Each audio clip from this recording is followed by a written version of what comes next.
From JBS Studios in Greater New York, this is the JBS News Update with Teisha Bader. I'm Teisha Bader with the JBS News Features Edition for Friday, November the 29th, 2019. Israel's President Reuven Rivlin met this week with Chief Rabbi of the United Kingdom, Ephraim Mervis. The meeting was held Wednesday in London, a day after the rabbi, in a rare intervention in British political life, seemed to call out Labour Party leader Jeremy Corbyn, though not by name. Mervis wrote in the Times of Israel regarding the prospect of a possible Labour win in the upcoming general elections in the UK next month that a new poison sanctioned from the top has taken root in the Labour Party. In meeting with Mervis, Rivlin shared his support for the rabbi's statements, adding that zero tolerance for anti-Semitism means providing security for Jewish communities and countering religious extremism. It means insisting that there is no room for anti-Semitism in the halls of power and no room for incitement on social media, adding that it also means effective legislation and effective Holocaust education.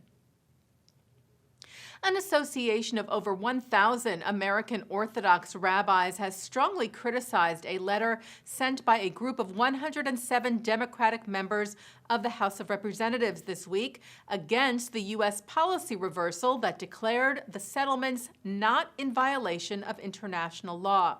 The Democrats called on the U.S. to reverse the reversal, claiming it endangers the security of America, Israel, and the Palestinian people.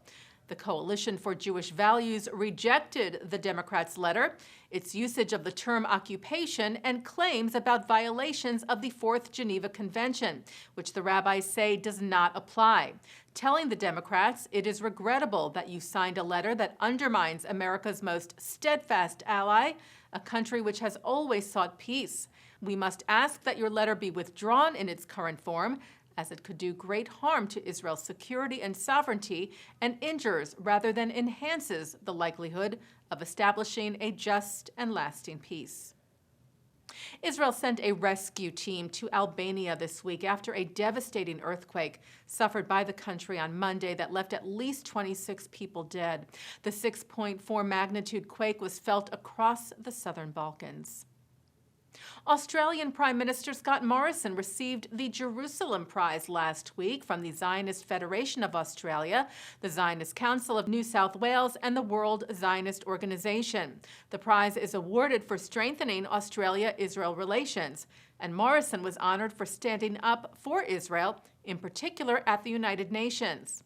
Morrison said on Thursday, "We know the character of our friend Israel and we will defend it," calling Israel a beacon of democracy. Morrison also noted the Australian Trade and Defense Office opened earlier this year in Jerusalem.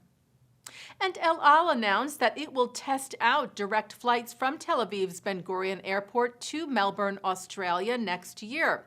Israel's national carrier said the flight to Melbourne would be about 16 hours and 45 minutes, with the flight to Tel Aviv taking an additional hour. The new flights still await regulatory approval. Australian ambassador to Israel, Chris Cannon, told the Jerusalem Post this is a great opportunity for more Australians and Israelis to explore each other's beautiful countries. Direct flights would also be a game changer, he said, for increasing our trade, investment, and innovation links. Taking a look now at our programming for tonight on JBS for Friday, November the 29th. Live Shabbat services are coming up at 6 o'clock from New York City's Central Synagogue, followed by Israeli musicians in concert.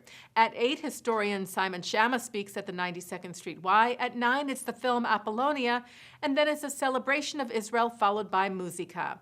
And coming up right after this newscast, Mark Golub speaks to JTA's Ron Campius about the current political situation in Israel, and then it's a look at this week's Torah portion. And that's the JBS News Features Edition for Friday, November the 29th, 2019. I'm Teisha Bader. I will be back with the regular JBS News update on Monday. Shabbat Shalom.